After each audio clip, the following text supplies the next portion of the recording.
2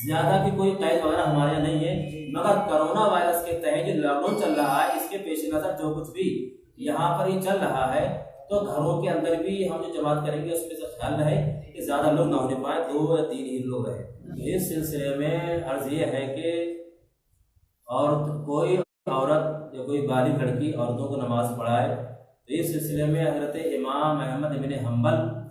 رضی اللہ تعالیٰ عنہ مذہب یہ ہے کہ ان کے یہاں عورتوں کی جماعت جس کو عورت پڑھائے وہ مستحب غیر مستحب دونوں ہے، اور امام شافعی کے یہاں عورتوں کو عورت نماز پڑھائے، عورت کی ابتدا میں عورت نماز پڑھے، امام شافعی کے یہاں یہ جائز ہے۔ اور امام مالک ابن انس امام دار الہجرہ عالم مدینہ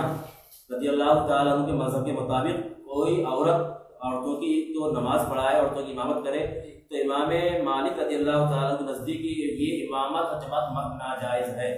اور ہم ہندوستان میں عام طور سے ہم لوگ حضرت سیدنا امام اعظم ابو حنیفہ رضی اللہ تعالیٰ عنہ کے مقلد ہیں، ان کے پیروکار ہیں، تو امام اعظم کے نزدیک عورتوں کی جماعت مکروہ تحریمی ہے، اور اب پوری جماعت عورتوں کی ہو اور اس کی امامت مرد کر رہا ہو تو یہ چاروں ائمہ کے نزدیک بالاتفاق یہ جماعت باطل ہے اور نہیں ہو سکتی، اور عورت کی امامت کرے تو یہ مکروہ تحریمی ہے، تو ایسا نہیں ہو سکتا، عورتیں انفرادی طور پر بغیر جماعت کی اپنے گھر پر تراویح پڑھے۔ معزز ناظرین کرام،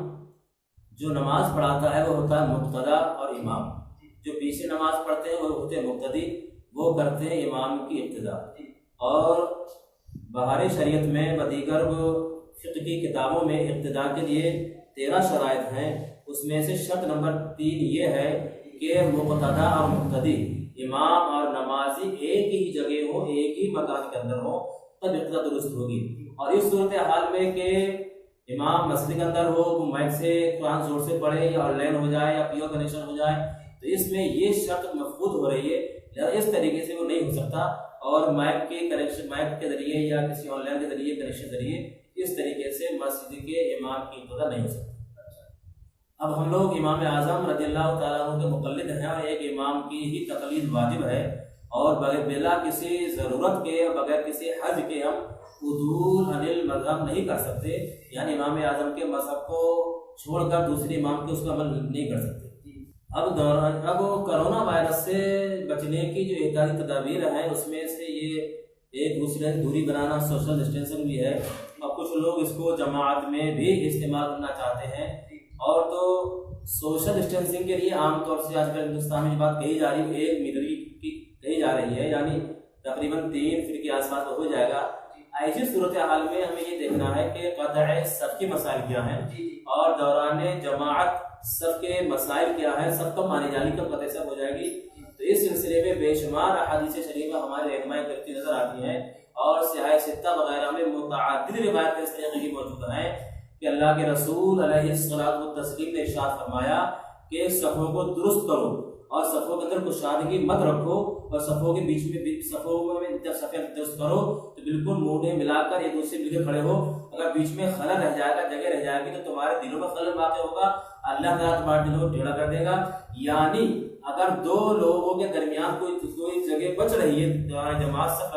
سب لگاتے وقت تو اس کے لیے وعید ہے، اور جو لوگ صفیں درست صحیح سے کرتے ہیں، حدیث کے مطابق صفوں کو صحیح کرتے ہیں، ان کے لیے اجر اور ثواب کی بے شمار بشارتیں حدیث پاک میں ہیں۔ اور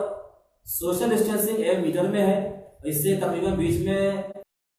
نمازی بیچ میں آ سکتے ہیں، تو یہ قطع صف ہو جائے گی، اس طریقے سے صورتحال نہیں بنے گی۔ جب حکومت نے ہمارے لیے پابندی لگا دی ہے کہ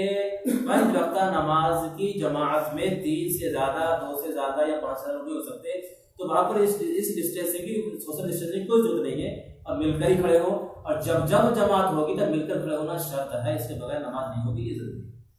اللہ کے رسول صلی اللہ تعالیٰ علیہ وسلم نے اس سلسلے میں بھی ہماری رہنمائی فرمائی ہے، اور مسلم شریف، صحیح شریف، ابن ماجہ، ترمذی وغیرہ میں اور ابو داؤد میں متعدد روایات کو ان ائمہ حدیث نے تخریج کیا ہے، نقل کیا ہے، اور ان تمام احادیث کا مفہوم اور خلاصہ یہ ہے کہ اگر کوئی شخص بغیر کسی عذر کے، بغیر کسی مجبوری کے لگاتار 3 جمعوں کی نماز کو غیر اہم سمجھتے ہوئے ان کو ہلکا سمجھتے چھوڑ دیتا ہے تو اللہ تبارک و تعالیٰ اس کے دل پر مہر لگا دیتا ہے۔ تو تو اس حدیث پاک کو سمجھنے کے لیے ہم اس حدیث پاک کو لیتے ہیں کہ من ترک الصلاۃ متعمدا فقد کفر. اس حدیث پاک سے کفر ہی مراد ہے. امام نے ایک وقت کی نماز عمدن اور قصدن چھوڑ دی تو وہ کفر کی نزدیک پہنچ گیا یا کفر کی دروازے تک پہنچ گیا. تو اسی طریقے سے جمعے کی نماز کی اہمیت کے پیش نظر صلی اللہ تعالی علیہ وسلم کہ اس کے دل پر اللہ تعالیٰ مہر لگا دے گا. یعنی بہت بڑی وعید ہے, بہت بڑا گناہ ہے, گناہ حرام ہے. مگر اس سے یہ مطلب ہرگز نہیں ہے کہ اگر نماز انکار کرتے ایک جمعہ چھوڑ دے گا یا ایک وقت کی نماز کو چھوڑ دے گا, انکار کرتے ہوئے نماز کی فرضیت کا انکار کفر لازم آتا ہے. یہاں پر یہ جمعے کی وعید, جمعے کے اہمیت کے پیش نظر اس کو فرمایا گیا ہے, وہ اس سے مراد کافر ہونا نہیں ہے. اور جو آدمی 3 جمعے متواتر چھوڑے گا پھر اللہ تبارک و تعالیٰ اس کے دل پر مہر لگا دے گا, تو اس سے وہ لوگ مراد ہیں جنہیں کوئی انہیں کوئی عذر بھی نہ ہو, کوئی مجبوری بھی نہ ہو, اور جمعے کی نماز کو ہلکا سمجھے, غیر اہم سمجھے, پھر اس طریقے سے وہ تہاوناً سستی قائلی میں چھوڑ دیں, تو ان کے لیے وہ ہے کہ اللہ تعالیٰ ان کے دلوں پر مہر لگا دے گا. اس لیے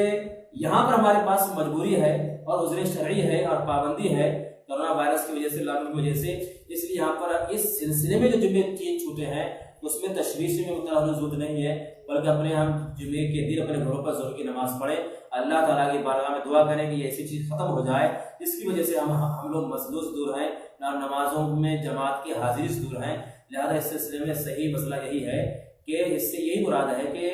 جماعت کو, جمعے کی نماز کو ہلکا سمجھتے ہوئے تو چھوڑ دے گا تب اس کے لیے مسئلہ ہے, ورنہ آدمی بغیر کسی اس کو چھوڑ دے تو یہ مسئلہ نہیں. اب اس سلسلے میں مزید کچھ زیادہ عرض کرنا وہ مناسب نہیں ہے, اور ہمارے ہندوستان کے جو مرجع علماء کرام ہیں, بڑے بڑے علماء ہیں, ان کے فتاوے اس سلسلے میں ہماری رہنمائی کر رہے ہیں. اور سراج الفقہا حضرت مولانا مفتی نظام الدین صاحب کا ہی فتویٰ اس سلسلے میں ہمارے لیے رہنما اصول پیش کرتا ہے. اسی کے پیش نظر جنہوں نے کہا اس پر عمل کرتے ہوئے ہم بآسانی مساجد میں ہم جمعہ قائم کر سکتے ہیں کہ 3 آدمی ہو یا 5 آدمی ہو, اس سے جمعہ قائم ہو جاتا ہے. کرونا وائرس سے بچنے کی احتیاطی تدابیر ہیں. اب کافی وقت ہو گیا اس کو, ہوئے کہیں 4 مہینے ہو گئے, کہیں 3 مہینے, کہیں 2 مہینے. تمام لوگوں کو معلوم ہے کہ اس سلسلے میں سوشل ڈسٹینسنگ بھی ہے, یعنی آپس میں دور سے دور رہنا, اور بالخصوص جو اس سے متاثر ہو اس سے ہم پرہیز کریں, اور لاک ڈاؤن کے جو قانون ہے اس کا ہم پالن کریں, پولیس انتظامیہ کا تعاون کریں. اور صفائی ستھرائی یہ لاک ڈاؤن کے لیے خاص نہیں ہے, بلکہ مستقل اسلام میں صفائی کی بڑی اہمیت ہے. اس کے پیش نظر ہم خاص خیال رکھیں صفائی کا, کہ احادیث شریفہ میں اللہ کے رسول صلی اللہ تعالی وسلم نے کھانے سے پہلے, کھانے کے بعد متعدد طریقے سے کھانا کھانے متعدد طریقے سے ہاتھ دھونے کے بارے میں فرمایا. جب آدمی قضاء حاجت سے واپس آتا اس وقت ہاتھ دھونے کے لیے فرمایا گیا, اور جب ہم کچھ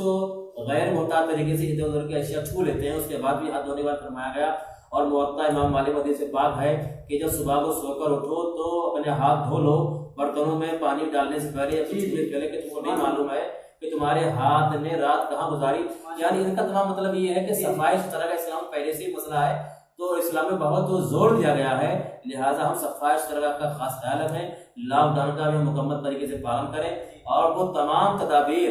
جو علماء کرام اپنی تحریروں کو ذریعے بتا رہے ہیں, جو سوشل میڈیا وغیرہ پر بہت عام طریقے سے عام ہو چکی ہیں, ان تمام چیزوں کا ہم کو پڑھیں اور سمجھیں, اس پر عمل کریں, خود بھی محفوظ رہیں. اور جو آدمی ذمہ دار ہیں اپنے گھروں کے یا گلیوں کے علاقوں کے, وہ اپنے علاقوں میں اس بات کا خاص خیال رکھیں, اور ائمہ کرام مساجد سے لاک ڈاؤن کے پالن کے سلسلے میں, عمل کرنے کے سلسلے میں عوام کو بار بار اعلان کرتے رہیں. اس لیے کہ جب بار بار اعلان ہوتا ہے تو لوگ متوجہ ہوتے ہیں, متنبہ ہوتے ہیں, تو اس سے لوگوں کو فائدہ ہو جاتا ہے. تو اس لیے اس سے تمام احتیاطی تدابیر پر عمل کرنا اس میں ہمارے لیے بھلائی ہے.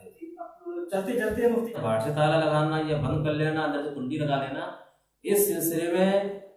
بے شمار وضاحتیں سوشل میڈیا پر فتاوی تحریری شکل میں ہمارے سامنے آ چکی ہیں. جب یہاں پر سراج الفقہا مفتی نظام الدین صاحب نے یہ صورتحال بیان کی, اس کے مطابق نماز ہو جائے گی. تو یہ تھی اب تک کی کچھ خاص خبریں. ہمارے ساتھ جڑے رہنے کے لیے دیکھتے رہیے لنترانی نیوز.